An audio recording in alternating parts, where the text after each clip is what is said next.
কাব্যলোকের বর্ষবিদায় ও বর্ষবরণ 14-15 এপ্রিল আগরতলায় সাংস্কৃতিক আয়োজন। রাজ্যের সাংস্কৃতিক ধারায় কাব্যলোকের বর্ষবিদায় ও বর্ষবরণ অনুষ্ঠান একটি স্বতন্ত্র ঐতিহ্য হিসেবে প্রতিষ্ঠিত হয়েছে। প্রতি বছরের মতো এবছরেও কাব্যলোকের উদ্যোগে আয়োজন করা হচ্ছে বর্ষবিদায় 1432 এবং বর্ষবরণ 1433 অনুষ্ঠান। আগামী 14-15 এপ্রিল 2026, 30 চৈত্র 1432 এবং 1 বৈশাখ 1433 তারিখে আগরতলা তুলসীবতী বালিকা বিদ্যালয় মুক্ত প্রাঙ্গণে অনুষ্ঠিত হবে এই সাংস্কৃতিক অনুষ্ঠান। 2 দিন ব্যাপী এই অনুষ্ঠানে কবিতা, সঙ্গীত আবৃত্তি সহ নানা সাংস্কৃতিক পরিবেশনার মাধ্যমে পুরনো বছরকে বিদায় এবং নতুন বছরকে বরণ করে নেওয়া হবে। কাব্যপ্রেমী ও সংস্কৃতি প্রেমী মানুষের উপস্থিতিতে উৎসব মুখর হয়ে উঠবে অনুষ্ঠান প্রাঙ্গণ। যে আমরা বিশ্বাস করি এই বর্ষ বিদায় এবং বর্ষ বরণ উদযাপন শুধু রাজ্যের নয়, গোটা উত্তর পূর্বাঞ্চলের, এমনকি কলকাতাতেও এই 2 দিন ব্যাপী এত বড় আয়োজন কেউ করেন না। আমরা শুধু বাংলা, স্যার বলেছেন, শুধু বাংলা সংস্কৃতিকে নিয়েই আঁকড়ে ধরে নেই।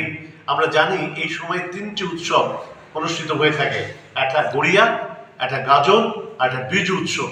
আমাদের এই অনুষ্ঠানে এটাও যেমন থাকে, সেই সঙ্গে আমরা জানি আমাদের রাজ্যের আমাদের গৌরব যে আমাদের মিশ্র সংস্কৃতির রাজ্য। সেই মিশ্র সংস্কৃতির ব্যাপারটাকে মাথায় রেখে সেখানে প্রায় সকল সম্প্রদায়, মণিপুরি, মুসলিম, ত্রিপুরী, বিভিন্ন জাতির গোষ্ঠীর এবং আমাদের অন্যান্য অনুষ্ঠান মালা দিয়ে আমাদের অনুষ্ঠান সাজিয়েছি। আমরা কাব্যলোক প্রতি বছর যেটা কবিতা চর্চা বা নাট্য চর্চা বা সাংস্কৃতিক চর্চা যাই করি না কেন, আমাদের কিছু দায় থাকে। এবছর কিন্তু এটা বিশেষ বছর।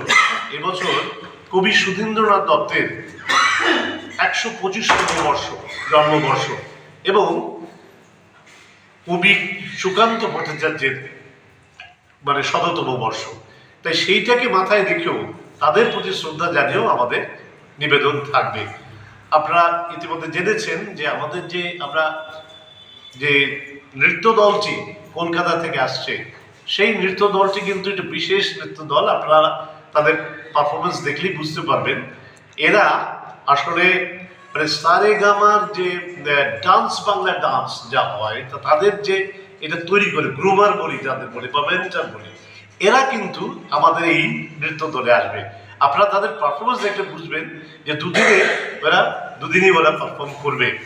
আর রাজকুমার রায় সম্পর্কে আপনারা শুনেছেন, আপনারা জানেন যে ইবন চক্রবর্তী এখন পৃথিবীখ্যাত হয়ে গেছে। ইবন চক্রবর্তী কিন্তু রাজকুমার রায়েরই শিষ্যা বা ছাত্রী।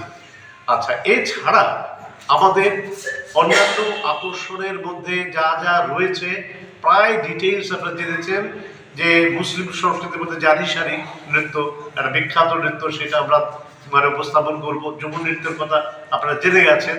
আর গড়িয়া নৃত্য হবে। আর তাছাড়া আমাদের এখানে সদাগর দেববর্মা, অত্যন্ত প্রাচীন আমাদের ত্রিপুরী সংস্কৃতির একটা, তাকে বলা যায় কিংবদন্তি। সেই সদাগর দেববর্মা এবার আমাদের এখানে আসবেন, তার অনুষ্ঠান তুলে ধরবেন আপনাদের সামনে। আমরা মোটামুটিভাবে আপনাদের যে 2 দিনের যে সাংস্কৃতিক উপাচারে আমাদের অনুষ্ঠানটাকে সাজিয়েছি, আমরা বিশ্বাস করি এই অনুষ্ঠান আপনাদের ভালো লাগবে, আপনাদের মাধ্যমে রাজ্যের যারাই দেখবেন, যারাই উপভোগ করবেন, উপভোগ করতে পারবেন। আমি আমাদের আহ্বায়ক